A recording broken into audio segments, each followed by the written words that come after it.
Syarat monetisasi YouTube resmi dinaikkan 2 kali lipat. Buat kita yang mengejar iklan AdSense dari video panjang, batasannya naik dari 4.000 jam tayang menjadi 8.000 jam tayang.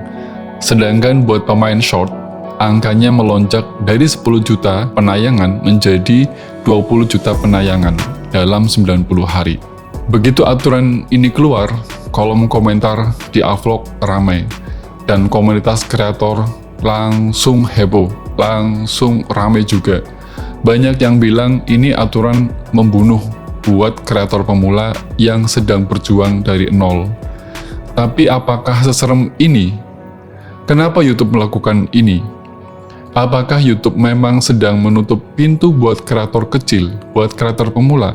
Atau justru ada sesuatu yang lebih besar yang sedang berubah di dalam bisnis YouTube? Hai halo, Assalamualaikum, selamat datang di Vlog, audio visual vlog yang membahas tentang dunia perkontenan dan vlog.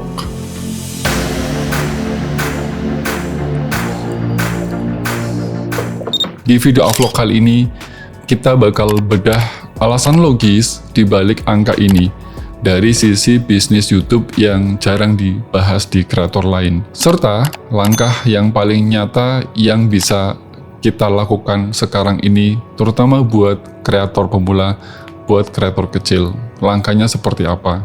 Simak video ini sampai selesai, sampai tuntas ya, supaya paham. Oke? Ini adalah sebuah sinyal bahwa cara YouTube memandang monetisasi itu sedang berubah. Dan menurut saya, justru ini adalah bagian yang menarik. Karena kalau kita hanya bisa marah-marah pada angka 8.000 jam tayang, kita akan kehilangan kesempatan untuk memahami ini semua. Karena sebetulnya YouTube itu merasa perlu membuat pintu yang lebih tinggi, perlu membuat barrier yang lebih tinggi. Loh kok bisa kayak gitu mas? Iya, yuk kita bedah datanya. Kenapa YouTube tiba-tiba menaikkan angkanya setinggi itu?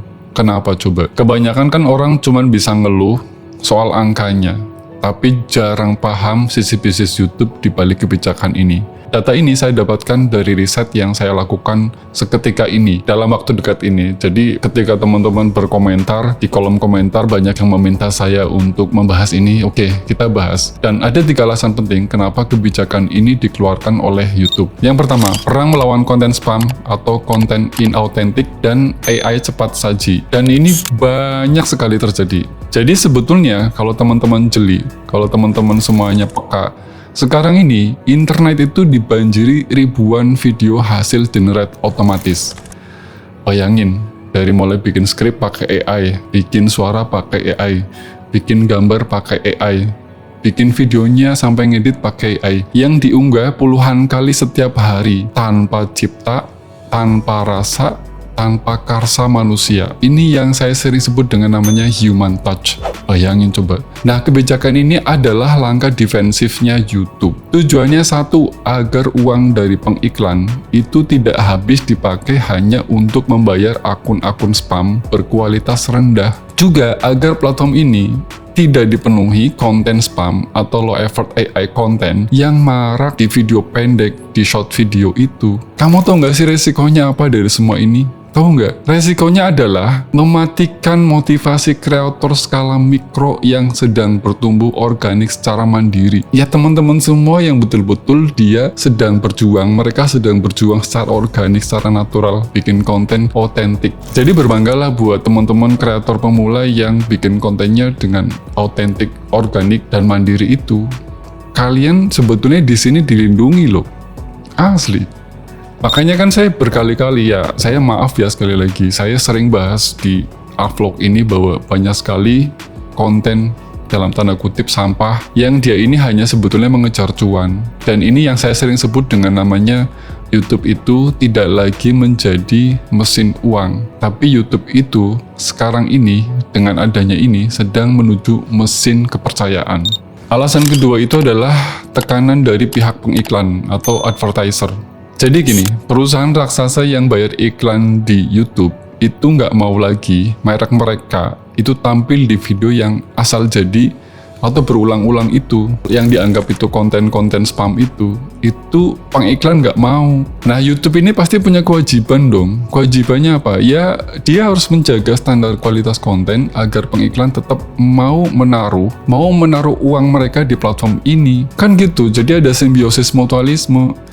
YouTube-nya dapat pengiklan, kreatornya juga dapat uang. Alasan lainnya tentu adalah sebuah efisiensi operasional. YouTube itu sebetulnya hari ini ingin memprioritaskan pemrosesan pada channel yang performanya itu sudah stabil. Performanya sudah benar-benar cukup mapan. Itu yang sedang YouTube pertahankan. Akhirnya kita bisa melihat di sini, YouTube itu seperti memisahkan mana kreator yang industrial, mana kreator yang kecil, pemula, yang dia hanya mengejar angka. Ini yang sedang YouTube rancang. Jadi sedang memilah dan memilih, itu yang dilakukan sama YouTube. Alasan yang ketiga, skala konsumsi penonton yang sudah cukup raksasa dan efisiensi penghematan beban server serta operasionalnya tadi. Ini saya dapat data dari YouTube ya. Teman-teman tahu nggak sih, penayangan short global saat ini itu sudah menembus lebih dari 200 miliar views per hari. Dan jam tayang di layar TV itu sudah tembus 1 miliar jam tayang per hari. Batas lamanya YouTube itu dulu masih 4.000 jam tayang. Ini dibuat di tahun 2018. Di skala platform yang saat ini sudah menjadi raksasa, angka ini itu dianggap sudah tidak relevan lagi untuk mengukur apakah sebuah channel itu benar-benar punya audiens yang aktif. Coba bayangin, dan ini sudah ketinggalan zaman sebetulnya. Selain itu, memproses pembayaran dan verifikasi pajak untuk jutaan akun kecil yang cuman menghasilkan uang hitungan sen setiap bulan, itu juga memakan biaya sistem yang sangat besar bagi YouTube. Coba bayangin. Jadi banyak sekali akun-akun kecil atau channel-channel kecil yang itu juga YouTube punya kewajiban membayar. Makanya saya sampai detik ini, platform yang menurut saya on time ya dan tidak pernah ingkar itu memang YouTube. Pembayaran AdSense-nya, monetisasinya itu tepat waktu, kecuali hari libur biasanya. Nah, YouTube ini ngurusin pembayaran ke kalian, terutama yang sudah YPP tadi. Coba kita rasakan, kita berpikir secara objektif. Dan kalau kita melihat perkembangan AI, volume konten, dan skala konsumsi YouTube hari ini, keputusan YouTube tersebut menurut saya cukup masuk akal dari sisi bisnis. YouTube itu tentu sudah mengkalkulasi bahwa channel dengan akumulasi 8.000 jam tayang atau 20 juta penayangan short adalah batas minimum, di mana pembagian hasil iklan AdSense itu bernilai ekonomis signifikan bagi kreator dan pengiklan. Tapi di sisi lain, memang kebijakan ini membawa dampak samping buat kreator kecil, buat kreator pemula yang sedang berjuang secara organik, secara mandiri. Berarti saya harus upload lebih banyak dong. Berarti saya harus ikut tren tiap hari dong. Berarti saya harus bikin short setiap hari dong. Akhirnya, kreator yang tadinya ingin membangun channel, ya kan, itu jadi malah menjadi buruh algoritma untuk channelnya sendiri. Dan ini ya, terus terang, teman-teman harus hati-hati di titik ini. Beneran harus hati-hati, jangan sampai salah paham. Karena sebetulnya YouTube itu tidak pernah menjanjikan bahwa siapapun yang membuat konten itu akan otomatis mendapatkan penghasilan. YouTube itu nggak pernah mengatakan seperti itu. Ingat, platform ini, YouTube ini hanya menyediakan infrastrukturnya. Tetapi kitalah yang harus tetap membangun sesuatu yang layak diberi perhatian oleh penonton. Kita bikin channel, kita bikin video. Gimana caranya video kita, channel kita itu dapat perhatian dari penonton. Nah, kembali, dari sini kita bisa lihat pergeseran posisi YouTube. Iklan AdSense yang sekarang itu diposisikan sebagai fitur untuk channel skala industri atau yang sudah mapan atau yang sudah matang. Sedangkan untuk kreator pemula, kreator kecil, YouTube itu mengarahkannya untuk tidak lagi mengandalkan uang iklan, melainkan membangun dukungan langsung dari komunitas. Nanti di bawah saya jelaskan, ini bagian dari strategi juga. Artinya menurut saya, ini jauh lebih menarik, jauh lebih teman-teman itu punya kelonggaran yang luar biasa. Karena kan gini, pola yang terbentuk di pikiran kita atau mindset. Dulu kan kita cuma mikir kayak gini nih, kreator pemula terutama. Ya saya mengalami ini juga. Kita bikin channel, ya kan, kita buat channel, terus kita dapat 1.000 subscriber, dapat 4.000 jam tayang, lalu kita monetize, lalu selesai. Padahal setelah monetisasi, di sana permainan sebetulnya baru dimulai. Dan sekarang ini YouTube itu seperti memaksa kita semua kreator pemula untuk memahami itu semua lebih awal. Bahwa menjadi kreator itu bukan hanya sekedar mencari sebanyak mungkin views-nya, bukan sekedar mengejar subscriber, bukan sekedar mendapatkan AdSense, tetapi membangun sebuah aset yang sulit ditiru. Apa coba? Kepercayaan. Itu mengapa saya selalu sarankan untuk kreator pemula, kuatin di personal branding dengan main niche yang memang kamu kompeten di situ. Memang kamu betul-betul ahli di situ. Ini apa dampaknya? Ini akan memunculkan kepercayaan kepada diri kamu. Penonton itu percaya kamu. Nah, ketika orang atau penonton percaya dengan kamu, maka mereka akan memakai jasa kamu, maka mereka itu bisa beli produk kamu, yang tentu ada hubungannya yang kamu tekuni. Dan akhirnya, kita ini, kreator kecil ini, itu tidak harus menunggu 8.000 jam tayang, enggak. Lalu apa yang harus kita lakukan sebagai pemula, sebagai kreator pemula? Yang jelas, teman-teman, pertama jangan panik. Di sini saya akan jelaskan ada 4 langkah nyata yang bisa langsung dipraktekkan, bisa langsung diaplikasikan. Langkah pertama, teman-teman di sini sebaiknya fokus ke target 500 subscriber dulu.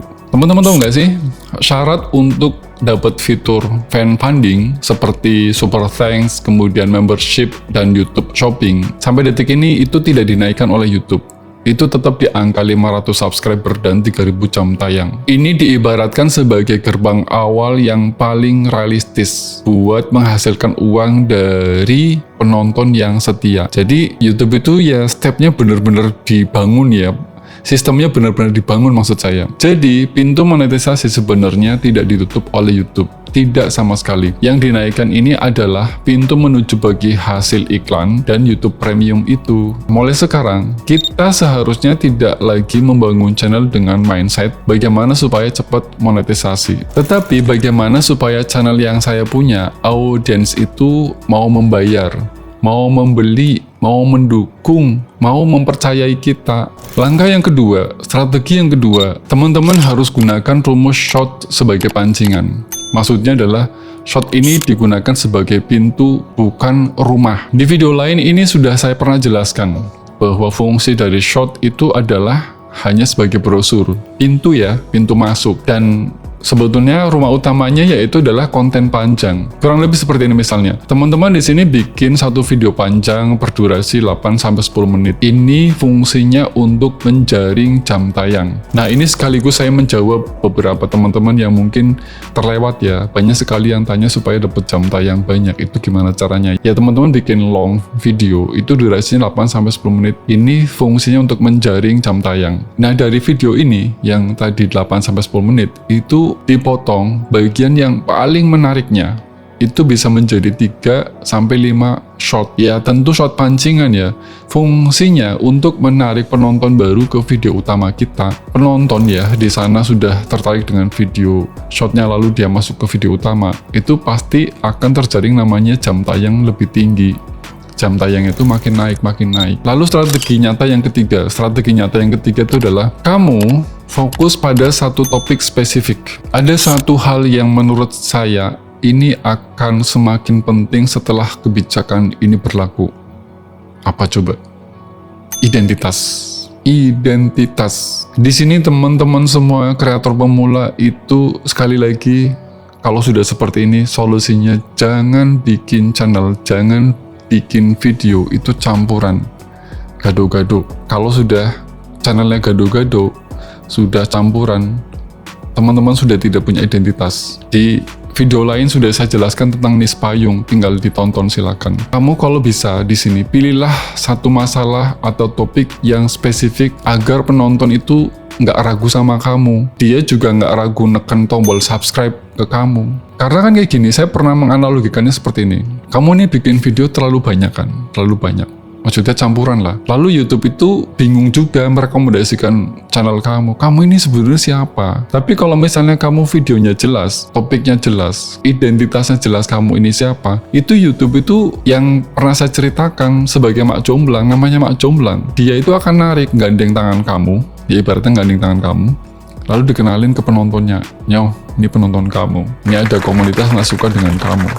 Itu cara kerjanya. Tapi bayangin kalau misalnya identitasnya nggak jelas, kamu ini ahlinya apa? YouTube bingung, ini kamu sebetulnya apa sih gitu loh. Makanya kalau misalnya teman-teman sudah bisa menerapkan bikin konten dengan spesifik, ya kan, dengan satu niche yang betul-betul teman-teman kuasai, dengan kompetensinya, dengan keahliannya, dengan passionnya, ya silakan. Karena di situ akhirnya YouTube bisa tahu identitasnya. Langkah yang keempat, mulai sekarang teman-teman itu bangun penghasilan di luar AdSense. Teman-teman di sini bisa memanfaatkan namanya link afiliasi. Kan kalau misalnya teman-teman ngupload video, teman-teman di sana bisa pasang link afiliasi produk ya di kolom deskripsi atau di kolom komentar yang dipin, ya kan?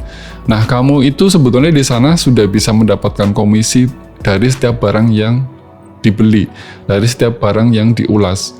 Ini semua tanpa harus menunggu 8.000 jam tayang cair. Enggak. Saya kasih contoh gini, misalnya teman-teman di sini ada yang pinter atau ahli konten tentang review kamera. Sebetulnya kamu bisa tuh bikin konten tentang review kamera, tentang review handphone, tentang review gadget. Kamu di sana tinggal memasangkan afiliasinya. Nanti kamu di sana bisa dapat komisi dari produk yang kamu rekomendasikan. Atau produk lain lah ya, tidak harus gadget. Enggak, dan banyak sekali di YouTube sekarang itu. Kalau teman-teman bisa cek ya, teman-teman mau belajar. Jadi gini, kalau teman-teman di sini punya keahlian, kamu di sini sebetulnya bisa menjual jasa. Dan kalau misalnya teman-teman di sini punya pengetahuan yang bisa dikemas, teman-teman di sini bisa membuat produk digital. Itu banyak sekali jenisnya. Nah, kalau misalnya teman-teman di sini yang sudah punya komunitas, itu bisa dimanfaatkan untuk membangun namanya membership atau dukungan langsung dari audiens. Ini banyak celah sebetulnya, banyak yang bisa dimanfaatkan. Cuman memang kebanyakan dari kita kreator, terutama yang pemula, itu mindsetnya selalu AdSense monetize, AdSense monetize. Akhirnya ketika melihat angka yang sekarang dinaikkan 2 kali lipat, itu berasa banget beratnya, berasa banget, wah gila gitu kan. Padahal YouTube itu sudah memberikan kesempatan tadi dengan 500 subscriber dan 3.000 jam tayang, teman-teman di sana bisa melakukan afiliasi. Teman-teman, aturan ini memang bikin standar yang makin tinggi. Ya kita sadari semuanya lah. Tapi bukan berarti pintu monetisasi itu ditutup. Itu enggak benar-benar ditutup oleh YouTube tuh enggak. Yang berubah itu sebetulnya hanya strateginya. Dari yang tadinya sekedar mengejar views iklan, itu teman-teman sekarang jadi lebih dulu membangun komunitasnya. Jadi aturan baru ini sebetulnya menuntut kreator, semua kreator yang pemula ataupun yang sudah besar, itu untuk berubah dari sekedar iseng unggah video menjadi mengelola channel secara rapi, secara profesional. Namun dengan cara memecah target menjadi langkah-langkah kecil yang saya sebutkan di atas. Dan ini bisa dikerjakan secara konsisten akhirnya. Jadi sekali lagi YouTube itu tidak membenci kreator kecil. Tapi di sini kalau misalnya teman-teman masih bercita-cita mengejar 4.000 jam tayang atau mulai berpikir tentang 8.000 jam tayang, ya silakan dikejar. Silakan, monggo saja. Tapi mungkin pertanyaan yang lebih penting itu bukan lagi bagaimana caranya saya mencapai 8.000 jam tayang. Tidak, melainkan apa yang harus saya bangun supaya 8.000 jam tayang itu datang karena orang memang ingin menonton channel kita, menonton video kita. Karena kalau jawabannya sudah ketemu, angka monetisasi itu bukan lagi menjadi tujuan utama. Dia ini hanyalah menjadi salah satu akibat dari channel yang memang layak untuk tumbuh, layak untuk growth, layak untuk berkembang. Nah, kalau menurut teman-teman sendiri gimana? Apakah angka 8.000 jam tayang ini masih masuk akal untuk dikejar? Atau menurut kalian terlalu berat? Tulis pendapat kalian di kolom komentar. Saya akan baca, saya akan komen di sana. Saya akan juga berbagi cerita di sana. Oke teman-teman, jelas ya semuanya. Dan kalau kamu suka video ini, kamu bisa like, kamu bisa share ke teman-teman kamu yang sedang memerlukan informasi ini, sedang memerlukan penjabaran ini, penjelasan ini. Ya, dan jangan lupa untuk subscribe, aktifkan lonceng notifikasinya supaya nggak ketinggalan dengan informasi, tips dan trik, serta motivasi-motivasi lain yang sering saya sampaikan. Dan sekali lagi, kalau kamu bukan siapa-siapa, ngonten lah, karena biar orang tahu siapa kamu yang sebenarnya, siapa kamu yang sesungguhnya. Terima kasih, semoga bermanfaat. Salam A Vlog.